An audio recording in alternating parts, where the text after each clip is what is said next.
దేవునికి స్తోత్రం కలుగును గాక.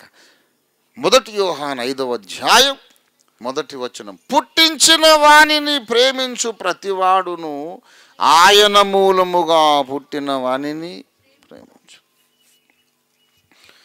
దేవుణ్ణి ప్రేమించే వాళ్ళందరూ కూడా దేవుని మూలంగా పుట్టిన వాళ్ళందరినీ, ఇంకెంతసేపు చెప్పాలి, ఎన్నిసార్లు చెప్పాలండి? యేసయ్య అన్నాడు, ఒకరినొకరు మీరు ప్రేమించుకుంటే మీరు నా శిష్యులని అందరూ తెలుసుకుంటారు. మనము చూచుచున్న సహోదరుని ప్రేమించలేకపోతే చూడని దేవుణ్ణి ఎలాగూ ప్రేమించగలం? కళ్ళ ముందున్నోడంటేనేమో చూస్తే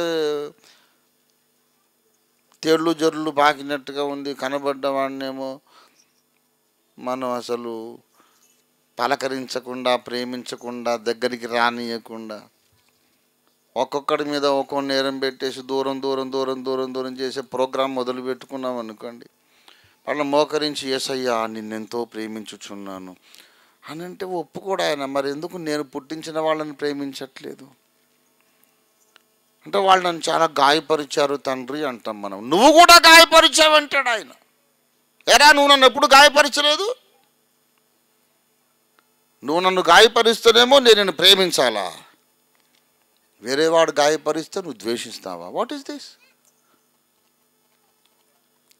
ప్రేమ అనేది లేనప్పుడు మనం క్రైస్తవులం అని పిలుచుకోవడమే వేస్ట్. అసలు ప్రేమ లేనివాడు దేవుని ఎరుగడు. దేవునికి స్తోత్రం కలుగును గాక. ప్రేమ ప్రేమ ప్రేమ. నా దగ్గర ఏమి నేర్చుకున్నారండి? ఏమి నేర్చుకున్నారు? 2వ రాకడ 7వ బూరప్పుడని నేర్చుకున్నారు. అదొకటి నేర్చుకున్నారు. శ్రమల కాలంలో సంఘం ఉంటుందని నేర్చుకున్నారు, కానీ ప్రేమించేది, క్షమించేది నేర్చుకోవాలి. ఎవ్వరు కూడా పాస్టర్ గారు అమాయకుడు అని అనుకోకండి. నేను ఏదైనా చేస్తుంటే దానికి సహకరించండి.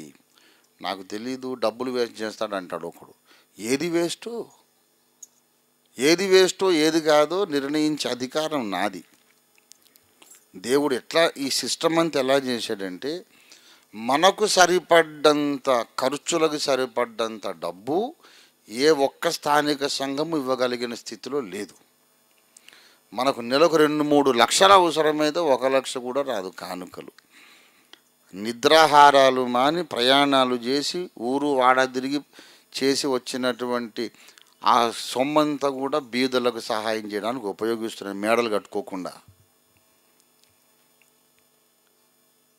ఈ సిస్టమ్ అర్థం కావాలంటే చాలా కష్టం. ఒకటి ఈజీ వే ఏంటంటే, అర్థం చేసుకునేది నాకు చేత కాదు కాబట్టి let me follow the leader అనుకోవాలంతే. దేవుని స్తోత్రం కలుగును గాక. ప్రియులారా, ప్రార్థన చేద్దాం. ఈ అసైన్మెంట్ చేయండి వచ్చే వారం అంతా. ప్రభువా నన్ను ప్రేమతో నింపు, నన్ను ప్రేమతో నింపు. అయ్యగారు ఏ పనైనా ఎందుకు చేస్తున్నాడో అర్థం చేసుకోవడానికి నాకు జ్ఞానము దయచేయమని అడగండి. ఎవరికైనా జ్ఞానము కొదవగా ఉంటే వాడు దేవుని అడగాలంటే ముందు కొదువుగా ఉందని వీడికి తెలియాలిగా. నేనే గొప్ప జ్ఞాని అనుకుంటున్నాడు, చాలా గొప్ప జ్ఞానిని నేనే అని. అలాంటి మూఢత్వము చేత సొంత ఆత్మీయ జీవితాలు పాడు చేసుకోవద్దు, దేవుని పనిని పాడు చేయొద్దు. ఇది మొదలుకొని మనం ఒక జెండా కింద నడుద్దాం. అందరికి అన్నిటికంటే పైన ఏం జెండా? ప్రేమ ధ్వజము, ఆ క్రింద సత్యధ్వజము, ఆ క్రింద దేవుడిచ్చిన వరములు అనే ధ్వజము. నీ మీద వేరే ధ్వజము, నా మీద వేరే ధ్వజము ఉన్నా నేను పట్టించుకోను.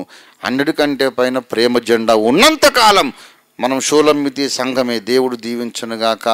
ప్రార్థన చేద్దాం. దేవుడు మనల్ని అటువంటి వ్యూహిత సైన్యము వలె నిర్మించునుగాక. దేవునికి అప్పగించుకుందాం.